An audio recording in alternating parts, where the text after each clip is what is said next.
The digging likely started that winter, when the prisoners got a reprieve from the back-breaking labor they were forced to do on summer road crews and in forestry camps.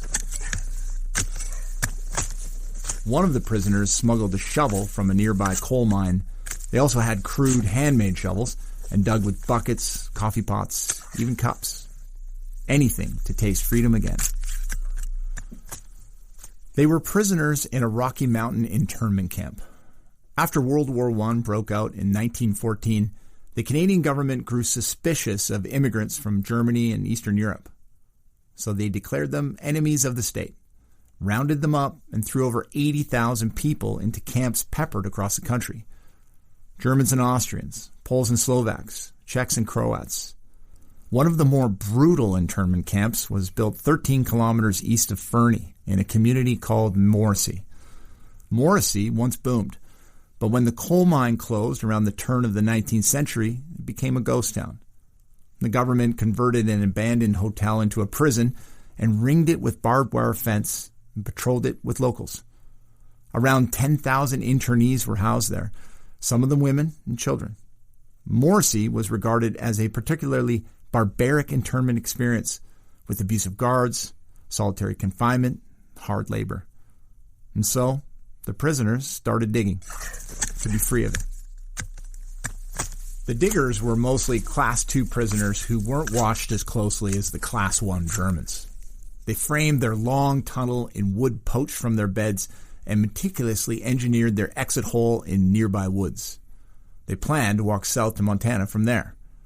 They'd stashed escape kits with chocolate, smokes, and high-protein canned foods for the long walk south. They were going to make their daring escape on a winter night in 1917.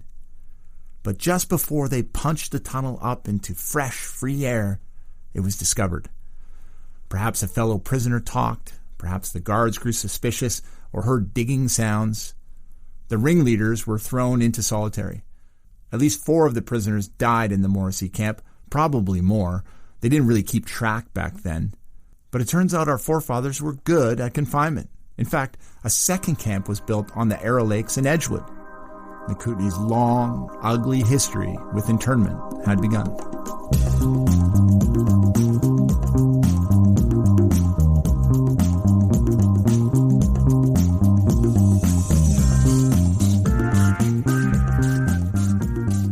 Hi, I'm Mitchell Scott, Editor-in-Chief of Kootenay Mountain Culture Magazine, and this is The Headwaters, brought to you by Columbia Basin Trust. On this podcast, we're going to peer back into some very difficult years in Kootenay history, the era of internment. For almost a full half-century, the Columbia Basin housed a series of camps where people were kept against their will, often women and children. It's not a part of history we should be proud of, but we shouldn't be afraid to talk about it either, so we can learn from it and teach it to our children. Let's begin with the largest internment in Canadian history, the forced relocation of Japanese Canadians during the Second World War. After Japan invaded Pearl Harbor in 1941, 22,000 people of Japanese ancestry living on the coast of British Columbia were forcibly moved to camps all over the province.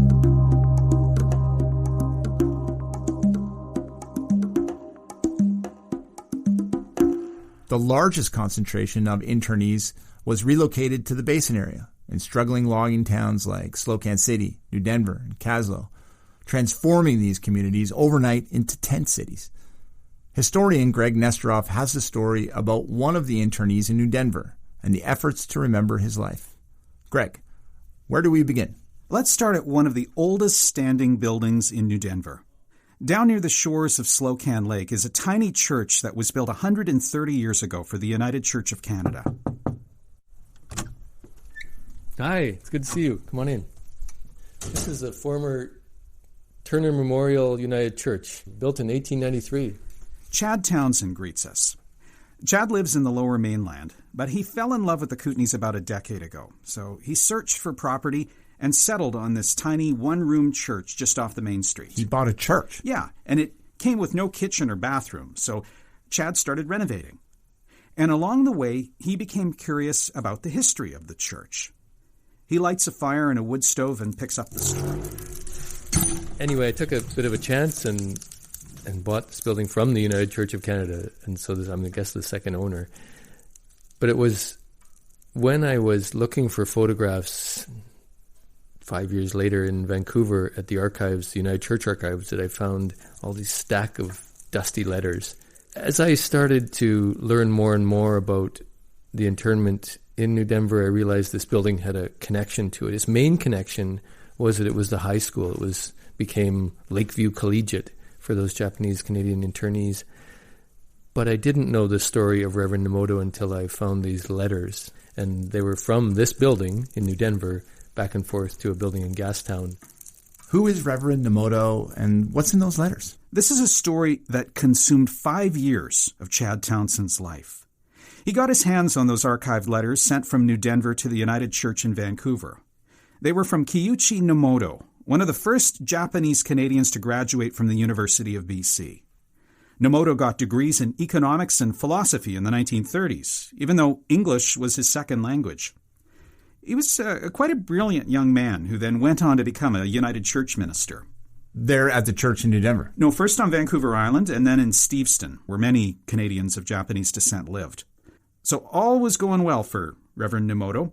He found a Japanese bride, he became a well-respected minister in Steveston, and his congregation was growing. And then came the war. And he was sent to New Denver? Eventually, yeah. Japanese Canadians were being sent to camps and their possessions confiscated. Reverend Nomoto requested a place with the church to minister to fellow internees, and he was sent from Steveston to Revelstoke and then on to New Denver. And how did it go there? The letters reveal at first it was fine.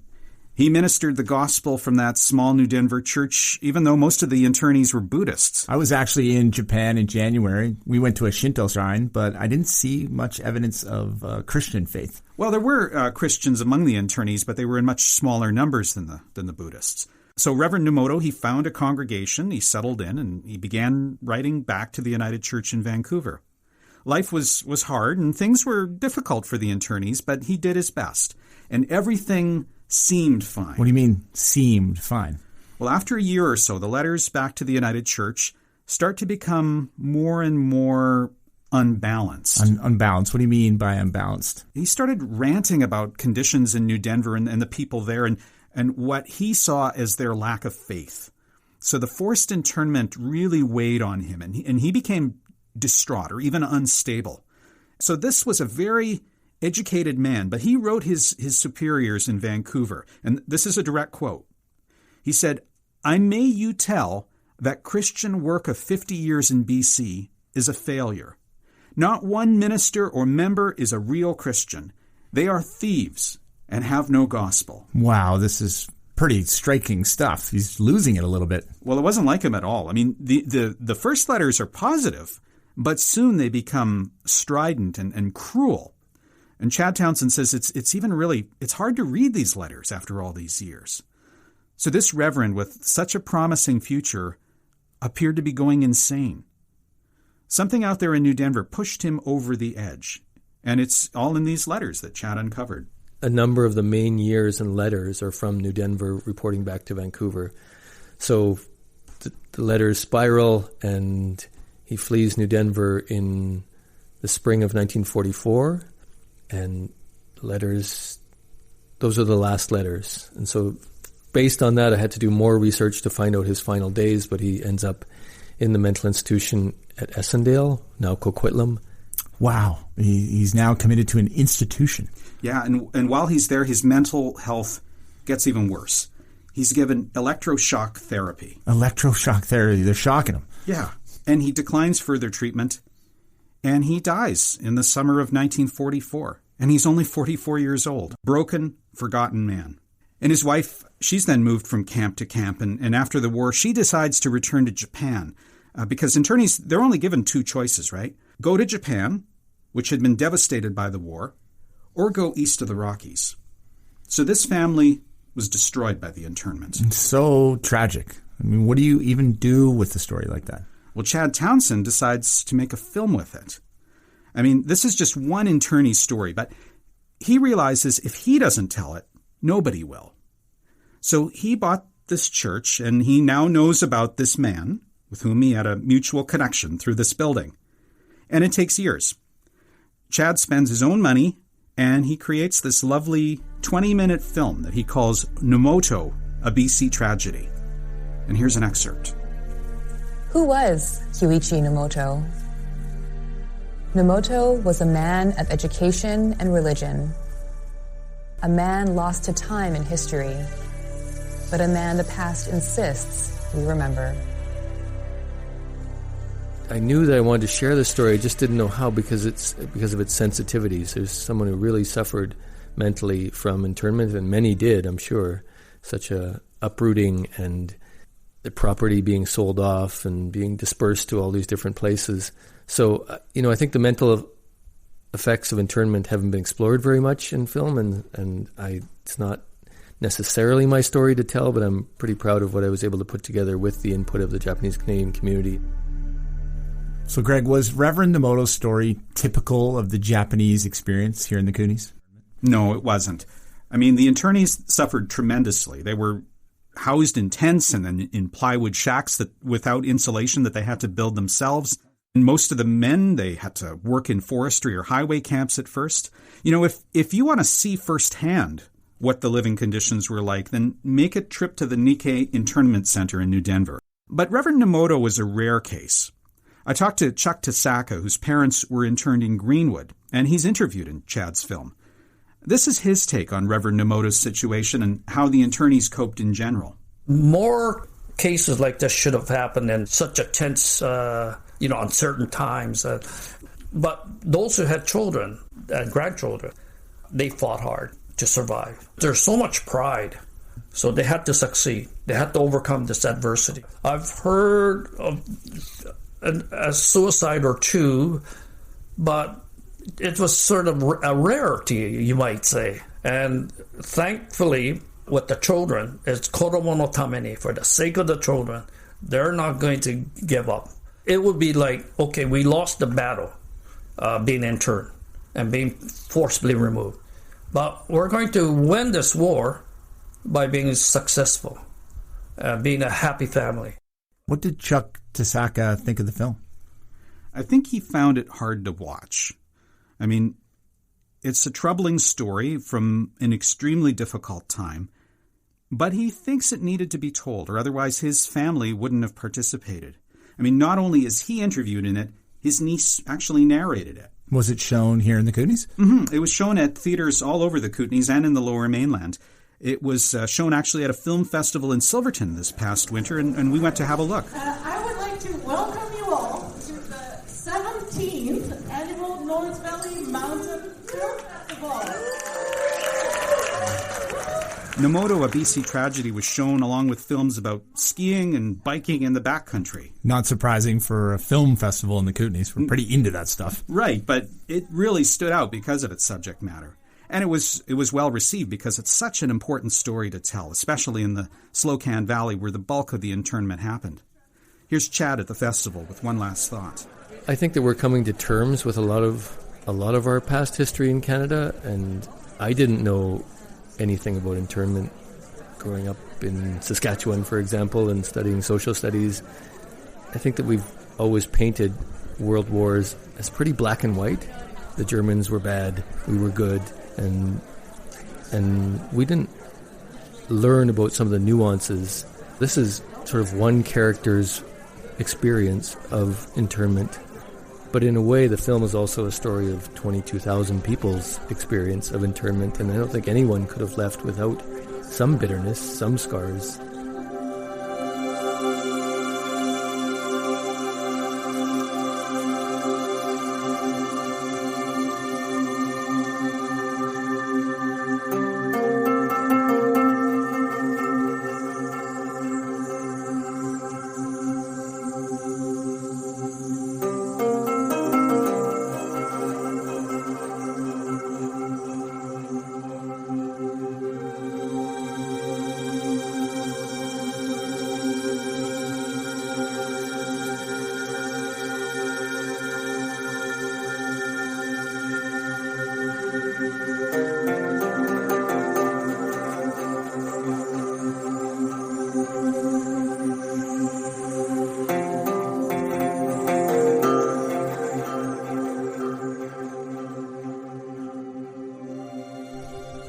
Making a film is one way to remember the past. Another is to create a living memorial. Kaslo has the Langham Hall and New Denver the Nikkei Center. Both are incredible. But there was nothing in Slocan City where thousands of internees were housed. Until now. Graham Tracy has more on that. Shipwright Eric Chevalier fires up a bandsaw in his Bonington workshop. He cuts a piece of mahogany trim, wood that matches the century-old gillnetter he's restoring. Finding and using authentic wood is critical to him. Absolutely. All the wood is of original type. So where it was originally oak, we replaced it with oak. Where it was originally cedar, we replaced it with cedar, whether it be western red or yellow. And where it was mahogany, it's all back to the original mahogany again. Chevalier has been meticulously restoring the Merriwake for the Slocan Valley Historical Society. It's a 31-foot gillnetter built by master craftsman Isamu Matsumoto in Prince Rupert just before the Depression. For most of its time in the water, the Merriwake plied the West Coast. This is a fantastic boat. It's exactly representative of the type of vessel that was used so commonly. They were very popular among the Japanese-Canadian fishermen, and they were able to work these boats very efficiently. You can see where the original engine was mounted. All the port lights are original. Chevalier has been working on the Merriwake for about 3 years, putting in hundreds of hours trying to get every detail just right. There were little tiny details in and amongst the vessel that you just don't see in modern day construction. And as we approach 100 years old on this boat, we're able to pull out some techniques that haven't been replicated in decades. Quite a useful haul has been towed to British Columbia by the Canadian Navy. Japanese fishing boats which were seized within a few hours of the attack on Pearl Harbor. The Canadian government fired Japanese workers across the country and seized their property in British Columbia. Among that mass seizure were 1,200 fishing boats which were towed to Steveston and eventually sold off for a fraction of their value. All of their boats were confiscated, and it was Mr. Eichbada that had the Merriwake on confiscation.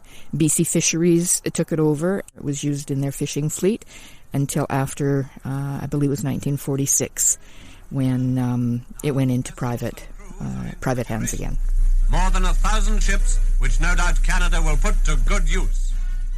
The president of the Slocan Valley Historical Society, Joyce Johnson, says the Merriwake was seized, then pressed into coastal service for decades. It even ferried Prime Minister John Diefenbaker to the Gulf Islands in the 50s. Eventually, the Merriwake was retired out of service and deteriorated like most of the other seized Japanese boats. It was spotted by a Kootenay businessman who had a plan. He really wanted to bring the boat up here, and he had a plan to make it a wonderful business, a tour business on Kootenay Lake. In the Kaslo area, things didn't go as planned, and he ended up leaving the boat behind, and it didn't fare very well. So that's where we sort of came into the picture after that. The Merriwake languished in Kaslo, sinking more than once. But locals realized that it was an important piece of history and saved it from being scrapped or burned. That's where the Slocan Valley Historical Society comes in. This came to our attention about 4 years ago, and it was up in Kaslo, and it was not going to last much longer. Slocan City was transformed during the Second World War by Japanese internees.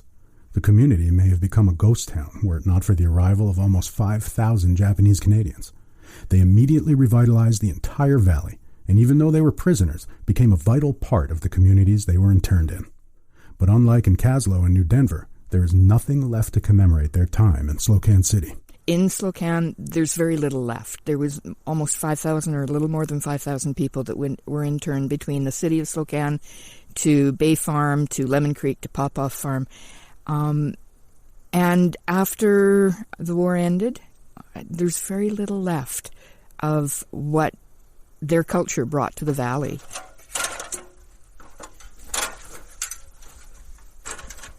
This is amazing, actually. We have the boathouse. Oh, and it looks like we've got a little bit more trim work to do at the end here. But yeah, it's looking really good up here. Over $500,000 has been raised to preserve the Merriwake and build a form of museum where it will be displayed in the community. The Columbia Basin Trust and other funders realized the value of preserving history and contributed to its restoration. Because it made sense. This boat really does represent internment in the Slocan Valley, to honor those who had their lives taken from them and have a visual representation of their presence in the valley. The final touches on the Merry Wake are being completed by Eric Chevalier, and the Slocan City site prepared, a testament to both the skills of a master builder and a regrettable time in Kootenay history. The definition of insanity is doing the same thing and expecting a different result, and yeah, we have to learn how to do things differently. If we don't remember history, if our children don't know about this history, we are going to repeat it.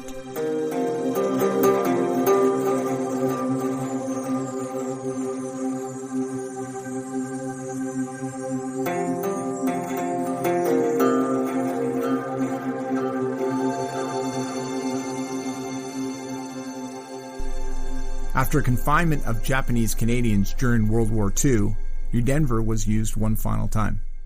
Doukhobors from Russia had emigrated to the Kootenays during the early 1900s, and in the 1950s, the provincial government was trying to bring radical Doukhobors under control.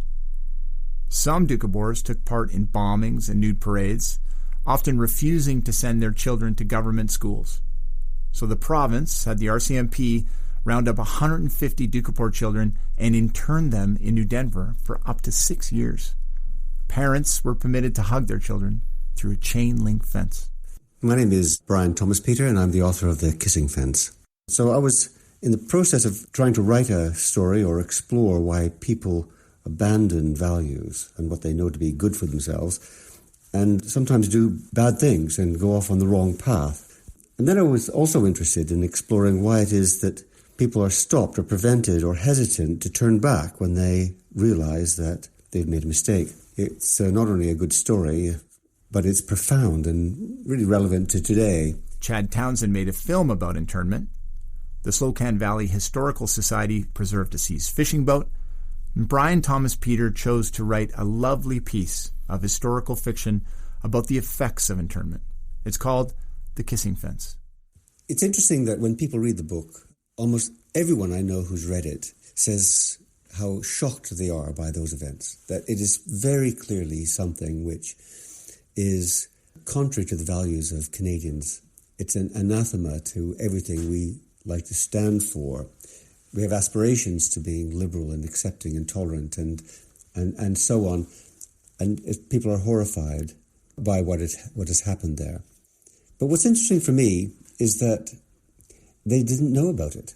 It's not in our lexicon of history. It isn't part of the legacy that we attach ourselves to. It is a lost piece of Canadian or British Columbian history that suits many people by being lost. And so to the extent that we don't acknowledge it as being front and center of our consciousness, and of course it shouldn't be all the time, but at some point it needs to be available to us. We need to be able to teach it. We need to be able to talk about it and learn from it. My sense is that we haven't really learned the lessons.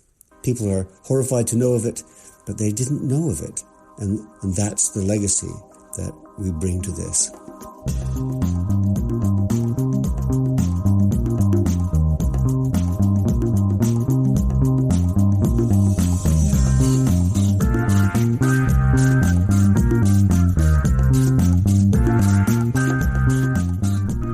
And that's our podcast, brought to you by Columbia Basin Trust. You can read about all the incredible work the Trust does at ourtrust.org.